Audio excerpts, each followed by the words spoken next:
Hello Vilas, welcome to Revathi's Tamil kitchen. Revathi's Tamil கிச்சனில் இன்றைக்கி Deepavali special செவ்வாழை மைசூர் பாக்கு எப்படி செய்யுதுன்னு பார்க்கலாம். ஒரு செவ்வாழை பழம் எடுத்திருக்கேன். நல்லா பழமாக எடுத்துக்கோங்க. இந்த மாதிரி நல்லா பழமாக எடுத்துக்கோங்க. கடல மாவு வந்து ஒரு கப் எடுத்திருக்கேன். அதே கப்பில் ஒரு கப் அளவு சர்க்கரை எடுத்துக்கோங்க. ஒரு கப் அளவு நெய் எடுத்துக்கோங்க. இப்போ ஃபஸ்ட்டு வந்து கடல மாவு வந்து ஈரப்பதம் இருக்கும், கொஞ்சம் கெட்டியாக இருக்கும். அதனால் வந்துட்டு வெறும் வானலில் போட்டு வறுத்துடலாம். வானலில் கடல மாவு போட்டு ஒரு 2 நிமிஷம் வறுத்துக்கோங்க. கடல மாவு ஒரு 2 நிமிஷம் நல்லா வறுத்து எடுத்துட்டேன். இப்போ வேறு ஒரு பவுலில் போட்டுக்கோங்க. சேர்த்துட்டு இந்த கட்டியெல்லாம் உடச்சி விட்டுருங்க. எடுத்து வச்சுருக்க நெய்யில் வந்து கொஞ்சமாக ஊற்றி ஃபஸ்ட்டு கடல மாவு மிக்ஸ் பண்ணிக்கலாம். ஏன்னா மைசூர் பாக்கு செய்யும் போது ஒவ்வொரு சிலருக்கு வந்து வராது, பாதியில் கெட்டியாயிடும். அதுக்காக வந்து முன்னாடியே வந்து நெய் போட்டு நல்லா மிக்ஸ் பண்ணி எடுத்துக்கலாம். நெய் சேர்த்து நல்லா கரைச்சிட்டேன். பாருங்கள், கட்டி எதுவும் இல்லை. இந்த மாதிரி மிக்ஸ் பண்ணி வச்சுக்கோங்க. அடுத்ததாக இது ஓரமாக வச்சிடலாம். வாழைப்பழம் எடுத்துக்கோங்க. இந்த செவ்வாழை வந்து மிக்சியில் ஜாரில் போட்டு நல்லா நைஸாக அரைச்சிக்கோங்க. இந்த கட்டி கட்டியாக திப்பியாக இல்லாமல் நைஸாக அரைச்சிக்கோங்க. நல்லா பழமாக எடுத்துக்கோங்க, காயாக இருந்துட போகுது. வாழைப்பழம் நைஸாக அரைச்சி எடுத்துட்டேன். கட்டி இல்லாமல் அரைச்சிக்கோங்க. இப்போ அடுத்ததாக வாழைப்பழம் மைசூர் பாக்கு எப்படி செய்கிறதுன்னு பார்க்கலாம். இப்போ பாவு காய்ச்சிக்கலாம். வானலில் சர்க்கரை போட்டுக்கோங்க. ஒரு கப் சர்க்கரை போட்டிருக்கேன். எந்த கப்பில் வந்து சர்க்கரை அளந்தீங்களோ அதே கப்பில் ஒரு கப் அளவு தண்ணி சேர்த்துக்கோங்க. இப்போ சர்க்கரை நல்லா கொதித்து வரட்டும். பாவு நல்லா பதம் வரணும். ஒரு கம்பி பதம் வந்தால் போதும். நல்லா கொதிக்கிட்டோம். பாவு நல்லா கரைஞ்சிருச்சு.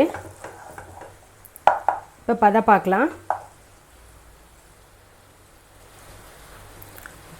ஒரு கம்பி பதம் வந்தால் போதும். ஒரு கம்பி பதம் வந்துருச்சு.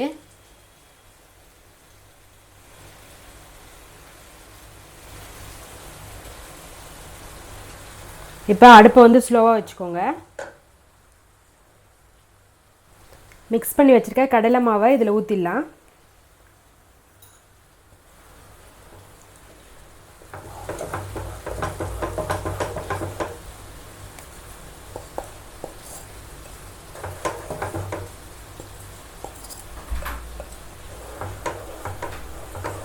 நல்லா கலக்கி விடுங்க.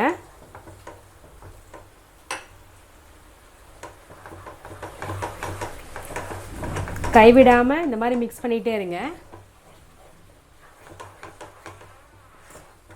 கொஞ்சம் கெட்டியார மாதிரி இருந்தால் நெய் கொஞ்சமாக விட்டுக்கோங்க.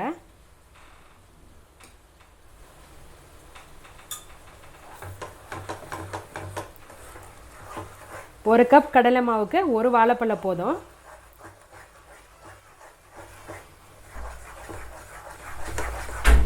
கடலை மாவு வந்து நல்லா வேகணும். இதோட பச்சை வாசனை நல்லா போகும்.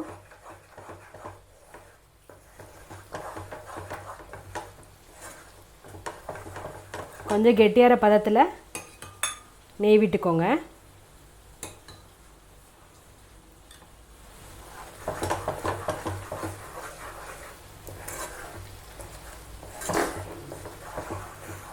அடுப்பு வந்து மீடியமில் வச்சுக்கோங்க, ரொம்ப ஹையில் வச்சிடாதீங்க. கொஞ்சம் கொஞ்சமாக நெய் விட்டு மிக்ஸ் பண்ணி விடுங்க. நல்லா வெந்து நெய்யெல்லாம் மேலே திரண்டு வரும்.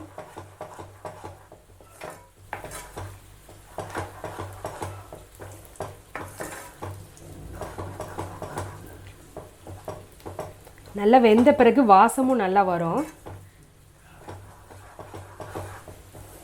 மைசூர் பாக்கு ரெடி ஆகிடுச்சு. நல்லா வாசம் வருது. நல்லா மிக்ஸ் பண்ணி விட்டு அடுத்ததாக நம்ம மிக்சியில் போட்டு நைஸாக அரைச்சி வச்சுருக்க செவ்வாழை பழத்தை இதில் சேர்த்திடலாம். சேர்த்து நல்லா மிக்ஸ் பண்ணி விடுங்க.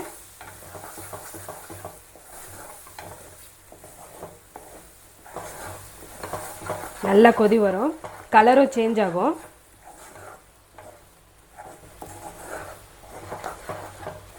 இந்த செவ்வாழை பழத்தோட வாசம் நல்லா வரும்.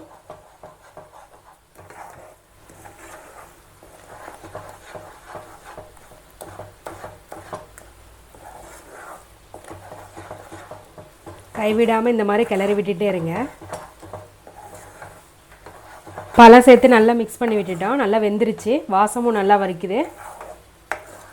இந்த ஸ்டேஜில் இருக்கும், இந்த பதத்தில் இருக்கணும். இப்போ அடுப்பை ஆஃப் பண்ணிவிடுங்க. ஆஃப் பண்ணிவிட்டு இது ஒரு பேனில் ஊற்றிக்கலாம்.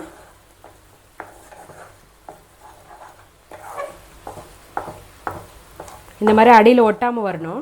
நான் இந்த பேனில் போடுறேன். நெய் அப்ளை பண்ணிக்கோங்க. இப்போ ரெடி பண்ணி வச்சுருக்க மைசூர் பாக்கை இதில் எடுத்து ஊற்றிடலாம். பேனில் ஊற்றிட்டேன். ஒரு அரை மணி நேரம் நல்லா ஆறட்டும். ஆறின பிறகு கெட்டியாகிடும். கெட்டியான பிறகு நம்ம பீஸ் போட்டுக்கலாம். மைசூர் பாக்கு நல்லா ஆறிடுச்சு. இப்போ பீஸ் போட்டுடலாம். ஒரு பிளேட்டில் கமுத்திக்கோங்க.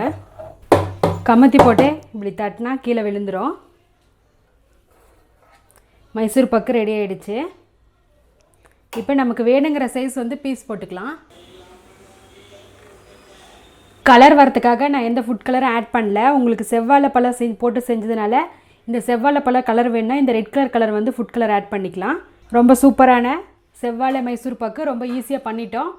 டேஸ்ட்டும் டிஃப்ரெண்ட்டாக இருக்கும். இந்த பழத்தோட ஃப்ளேவர் நல்லா வரும். நீங்களும் இதே போல் வீட்டில் ட்ரை பண்ணி பாருங்கள். எங்கள் சேனலை சப்ஸ்கிரைப் பண்ணுங்கள். இந்த வீடியோவை ஷேர் பண்ணுங்கள், லைக் பண்ணுங்கள், கமெண்ட் பண்ணுங்கள். ரேவதிஸ் தமிழ் கிச்சன் பார்க்குற எல்லாருக்கும் ரொம்ப நன்றி.